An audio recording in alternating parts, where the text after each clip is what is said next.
Hepimizin Öğretmenler Günü kutlu olsun. Kimi yerde talebeyiz, kimi yerde öğretmeniz. Her birimiz belki çocukken anne baba çevremizden bir sürü haller, durumlar öğreniyoruz. Ve kimimiz öğretmenliği seçiyoruz ama her birimiz mutlaka bir kişiye bir şey öğretiyoruz. Yani bazen abi olarak, abla olarak, teyze, hala olarak, bazen anne babalar olarak ve bazen de bu işi daha profesyonel olarak yapan dostlar, arkadaşlar olarak. Öncelikle tabii ki öğretmenlerimize çok çok önemli işler, görevler ve vazifeler düşüyor. Onun için her birimiz öğretmenlerimizin kıymetini bilmemiz çok önemli. Bir kelime öğretenin hani 40 yıl geçmişte kölesi oluruz diyorlar ama biz köle değil ama saygısıyla olalım. O bir kelime öğrendiğimizin saygısı, minneti değil bakın. Hani birisi bize bir şey öğrettiği için minnet duymak değil, diğer taraftan hani böyle o eli gerçekten öpebilmek önemlidir. Ve her birimiz aslında iyi öğretmen olabilmek için ne dedik? İyi talebe olmak durumundayız. Ne demek bu? Bugün Öğretmenler Günü'ne özel bu bilgiyi açmak ve aktarmak isterim. Şimdi sevgili dostlar, bir öğretmen evet öğretmen olabilmek için bir sürü çalışmalar yapıyor, eğitimler yapıyor, kendisini hazırlıyor ve belli bir yere, belli bir aşamaya geliyor. Diğer taraftan evet artık öğreteceğim diyor. Ben bir öğretmenlik yolunda ilerleyeceğim diyor. Ve diyelim ki kendisini kısıtlasın, sınırlasın. Ben zaten biliyorum matematiği, fiziği, kimyayı daha ne olacak? Ya da işte diyelim ki ilkokul, ortaokul öğretmenliği ya da bir manevi, bir felsefe, bir din, herhangi bir alandaki bir tıp, bir alanda ben zaten bu konuları çok iyi öğrendim, biliyorum. Öyleyse de ne diyecek? Daha bir şey öğrenmeme gerek yok. Oysa ki işte kendi alanında daha öğrenecek bir şey kalmadı diyenler, onlar kendilerini katılaştırıp, sertleştirip iyi öğretmenlik durumundan yavaş yavaş geri doğru giderler. Özellikle şevkleri azalan öğretmenler. Ya daha ne öğretilebilir ki? Daha ne yapılabilir ki? Yani işte elimizden gelen yapılacak her şeyi yapıyoruz ve işte bu işte buraya kadar olur. Daha ilerisi, daha iyisi olmaz diyenler artık iyi bir talebe olamadıkları için iyi öğretmenlik sınıfından aşağı düşen öğretmenlerimizdir. Öyleyse ki bir taraftan bizler, talebe olanlarımız, ben de bir talebeyim. An be an yeni bir şeyler öğrenmek, anlayabilmek, gelişebilmek ve büyüme yolunda olan bir talebeyim. Ve bir taraftan da evet zaman zaman da öğretmenim. Zaman zaman da öğreticilik yapıyorum ve içsel öğreticilik atölyelerinin, çalışmalarının bir şekilde de hocalığını yapıyorum. Şimdi bakın hoca olabilmek, öğretmen olabilmek ne demek, ne kadar önemli birazcık farklı açıları da bugün anlatmak istiyorum. Şimdi öğretmen kelimesi ve hoca kelimesi nerelerden geliyor? Ve daha da derini birçoğunuzun hani Rab diye bildiği değil mi? Yani şimdi bir ilah, tanrı ya da yaratıcı kavramlarını Rab diye nitelendirdiğimiz şeylerin kelime karşılığı da hocalık, öğretmenlik. Yani benim en büyük öğretmenim Rabbim. Rab bir hoca, öğretici. Peki öğretmen nereden geliyor? Şimdi biliyorsunuz ki o, ö ki şimdi inşallah vaktiyle çıkacak yeni kitabımda da bunları böyle ayrıntılı bir şekilde yazıyorum, hazırlıyorum. Ö demek sevgili dostlar, hani Türk kelimesi kullanılmadığı çok daha eski dönemlerde tur yani öv demek. Öv, ov kelimesi ve bu bir sembol ile taşlara kazanıyor. Bu bir artı ve etrafındaki bir daire. Ve bunun tabii ki bir sürü ince sembolleri var. Hani 8.000'lere kadar gidiyor bu. Bununla ilgili tarihi belgelerle beraber inşallah vaktiyle bunların anlatım ve aktarımlarını yapacağım. Sinop'ta, Anadolu'nun birçok yerlerinde. Ve bu ö demek. İşte o o'lar, ö'ler nereden geliyor? Demek ki bu yukarıdan ve aşağıdan aldıklarıyla, geçmişten ve gelecekten aldıklarıyla, ortada, merkezde, kendinde, kendinle, Rabbi ile buluşanın adı O, Rahman. Peki biz nerede kullanıyoruz? Oğul diyoruz. Değil mi? Oğlum, Oğuz diyoruz. Ökkeş diyoruz. Öğün diyoruz. Övsüz diyoruz. Öğlen diyoruz. İşte bunların her bir tanesi öğretmen, öğrenci ve öğretici. İşte sevgili öğretmenlerimiz. Sizler onun için bir taraftan gökyüzünden, yukarıdan, özünüzden, ruhunuzdan, Rahman'dan aldıklarınızla, bir taraftan yerden, dünyadan, hayattan, maddeden aldıklarınızla, bir taraftan geçmişten, dişiden, annenizden aldıklarınızla, bir taraftan gelecekten, babadan, Rahman'dan aldıklarınızla, onların her bir tanesini kendinizde, özünüzde, kendi merkezinizde kendinizle buluşarak bir ışık, bir güneş gibi yayanlarsınız. Ve sizler onun için öğretmenlersiniz.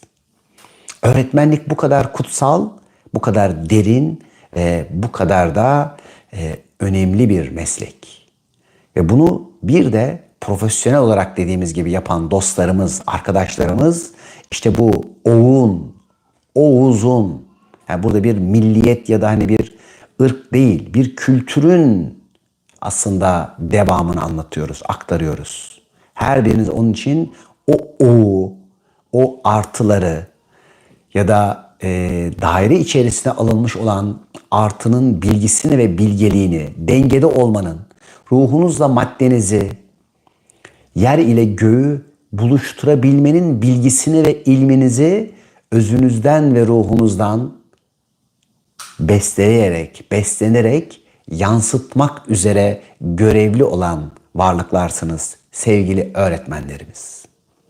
Ve bir şekilde öğretebilmek için öğrenmeye ve bu mesleği seçmenizin arkasında da aslında çok öğrenmeye ihtiyaç duymanızın yattığını geçen seneki öğretmenler günümüze de aktarmış ve hatırlatmıştık. Öyleyse daha çok öğreneceğiz. Öğrenebilmek için öğrendiklerimizi boşaltacağız, yenisini öğreneceğiz. Yenileyeceğiz, yenileneceğiz, tazeleneceğiz ve taptaze bilgileri an be an fırından böyle çıkan yeni ekmekler gibi talebelerimize, bizden talep edenlere akıtacağız, aktaracağız. Çünkü en iyi öğrenmek öğretmektir diyeceğiz. Öğretebilmek için daha iyi öğreneceğiz. Verdikçe güçleneceğiz. Güçlendikçe daha çok şevkleneceğiz ve daha güzel bir şekilde geleceğiz. Bizim tabii ki göksel öğretmenlerimiz de var. Göksel öğretmenlerimiz de bizlere bir şey öğretebilmek için çevremize pervaneler. Ve biz bundan önce öğrendiklerimizi güzel bir şekilde hayatımıza geçirip onları deneyim halinde hayatımızda işlevsel kıldığımızda, yani eğitilebildiğimizde, eğilebildiğimizde ve bunlar artık bizim hal bilgimize geçtiğinde onlar çok daha şevkle geliyorlar. Onun için bir şekilde öğrenmeye kendimizi açacağız ve öğrendikçe öğrettik ve bir şekilde de hem kulaklarımızı maddeye, dünyaya, o yatay zemin açacağız ve dünyanın bize öğreteceklerini almak üzere kucaklayacağız ve bir taraftan da ruhumuzdan, özümüzden almaya açacağız. Peki nedir bu? Nasıl yaparız? Bir taraftan evet dünyayı, hayatı, hayatın içindeki sistemi ve matematiği okumayı öğrenmek çok önemlidir. Çünkü oku, oku ve oku. Okuyabilmek için okuma yazma öğreneceğiz. Hayatın dilini, hayatın alfabesini, sembollerini, hayat bize ne anlatıyor? Yaradan Rabbimiz bize hangi dille nasıl konuşuyor?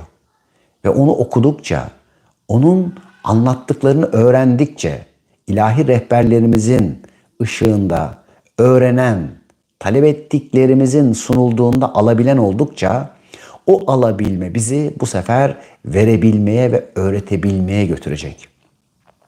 Bir kişi eğer bir şeyler öğrendi ve bunları aktaramadığında yenisini alamayacak. Şimdi bazı çalışmalarımızda arkadaşlarımız şunları söylüyordu bize. Ya siz ne kadar bonkör bilgileri dağıtıyorsunuz. Ne kadar çok hani insanlara sunuyorsunuz. Bu sistem vermediğinde alamayacağım bir sistem. Bir şekilde alabilmek için daha çoğunu vermek durumundasın. Yani aslında veremeyenler, bilgisini kendi içine tutanlar, yani bana kalsın diyenler aslında yeni alamayanlardır. Tabii burada bu vermekten kasıt saçmak, hak etmeyene bir şeyi daha ileri seviye bilgileri vermek anlamında değil. Tabii ki nabza göre şerbet, mesela bir sürü farklı platformlarda farklı seviyelerden bilgi anlatmak, aktarmak önemlidir. Şimdi sizden sonra mesela bizim farklı bir çalışmamız başlayacak. Şimdi oradaki bilgiler, oranın, o alanın enerjisinde şu anda diyelim ki öğretmenlerimiz ve hani YouTube'a daha genel seviye anlatılan bilgi de buranın seviyesinde olacak. İlkokuldaki bir çocuğa hadi ben sana integral anlatacağım. Hadi bak sinüs kosinüs böyle dediğimiz zaman daha çarpım tablosunu yeni öğrenen bir çocuk için bu ağır gelebilir. Her birimizin, benim de kendimin bir kabı ve bir kapasitem var. Bu kapasite kadar alabilirim. Onun için rehberlerimiz de ona göre bize bilgi aktarırlar. Ve biz öğrendikçe, anladıkça, kapasitelerimizi geliştirdikçe daha da cicili bicili, daha da idrak seviyesi yüksek ya da bizi daha hızlandırıcı ve geliştirici bilgileri hak eder ve tabii ki onları alabilecek hale geliriz. Öyleyse kaplarımızı genişleterek, büyüterek, alabilme kabiliyetlerimizi arttırabilmek için bırakabilme ve boşaltabilme yeteneklerimizi de arttırarak güzel bir şekilde öğrenme yolunda içsel öğreticiliğin güzel kapılarına doğru ilerleyeceğiz. Peki şimdi ben de bir öğretmen olarak içsel öğreticilik dersleri veriyorum. Şimdi tabii ki hani dışı hayatı okumayı, hayatın matematiğini güzel bir şekilde anlayabilenler için bu sefer başka bir kavram başlıyor. Ki biz burada mesela Şifacının Yolu diye bir çalışmamız var. Hani 12 bin kişiydi en son, 15'i herhalde bulmak üzeredir. Her yıl ortalama hani 2-3 bin civarında dostumuz buradan mezun oluyor. 2020'den bu yana. Şimdi diğer taraftan içinde dervişin yolculuğu var. Yeniye ilerleyişin bir yolu ve yolculuğu var.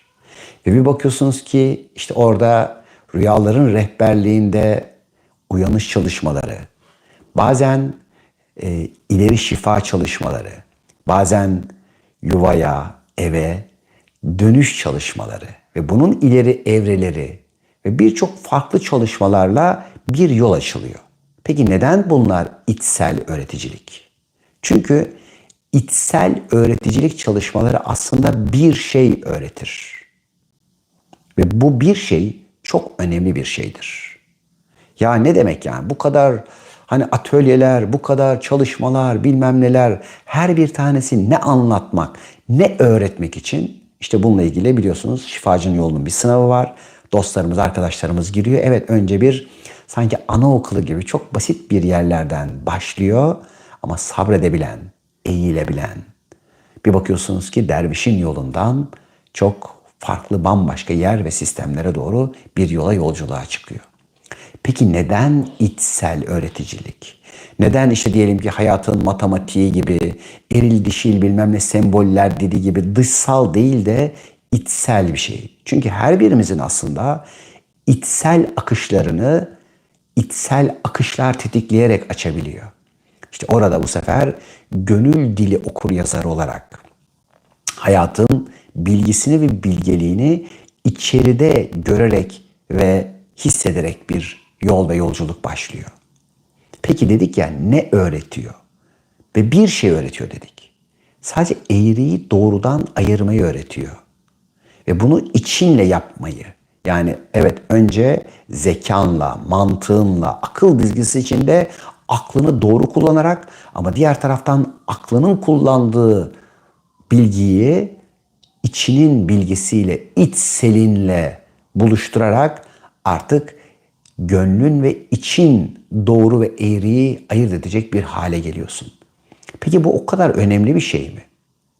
Yani ne işime yarar? Düşün ki bugüne kadar her attığın adımda doğru ve eğriyi doğru bir şekilde ayırt etmiş olan sen nasıl bir sen olurdu? Ve bugün hani böyle faydalıyla faydasızı ayırt edebilen, güzelle hani az güzeli, seni ilerletecek ve köstekleyecek, oyalayacak ya da yolunu önünü açacak olanı an be an ayırt edecek elinde bir asa olsaydı yolun nasıl olurdu? İşte bunu yapacak olan şey senin içselliğin ve içinle kuracağın irtibat. Onun için içsel öğreticilik atölyesi aslında sana içinin yolunu gösterir. Bunun aslında ne bir hocası vardır, ne bir dışarıdan bir göstericisi vardır. Sadece kapıdan birlikte oraya kadar giden dostların ve arkadaşların vardır. Orada buluştuklarımızda her ne kadar bazı yerde rehberlik ediyor olsam da oradan itibaren birlikte kol kola gideriz. Hiç kimse çünkü bu kainat içerisinde diğerinden daha aşağı ve daha yukarı değildir. Diğer taraftan bu özde birlik kainatın içinde bir hiyerarşi yok anlamında da değildir. Tabii ki bilen bilmeyene öğretmek durumundadır.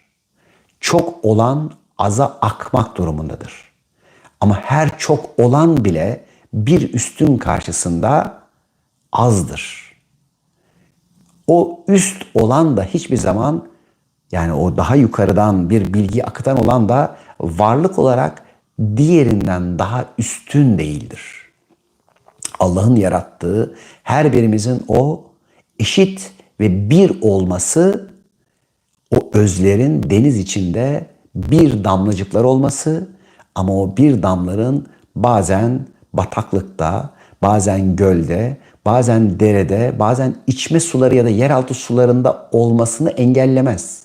Ve suların tercihleri, damlaların tercihleri bazen onu bulutlarda, bazen de dediğimiz gibi kirli sularda meydana getirebilir.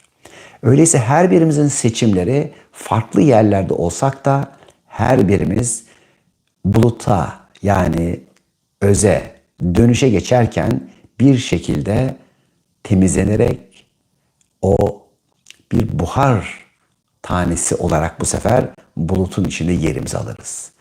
Evet, yolumuz içeriye, içten gelene, hayata ve hayatın içinden gelenle buluşabilmek ve ruhu ve maddeyi buluşturarak kendimiz olabilmek, insanı ve insanı kamili iyi anlayarak yeryüzündeki sistemleri, kanunları, ilahi kanunları ve yeryüzü kanunlarının birbirini nasıl tamamladığını ve yansımalarını olduğunu, buradaki sistemle bir bütün ve ritim içerisine gidebilmeyi ve bu ritmin uyumu içerisinde de harika bir ahenge davetli olduğumuzu hatırlayarak ilerleyebiliriz.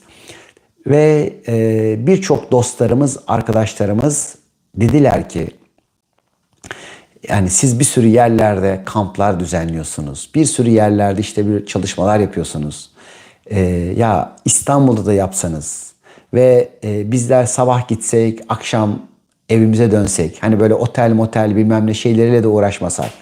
İşte başka şehirlerde olanlar da gelse İstanbul'da dostların, arkadaşların yanında ne olsa kalır.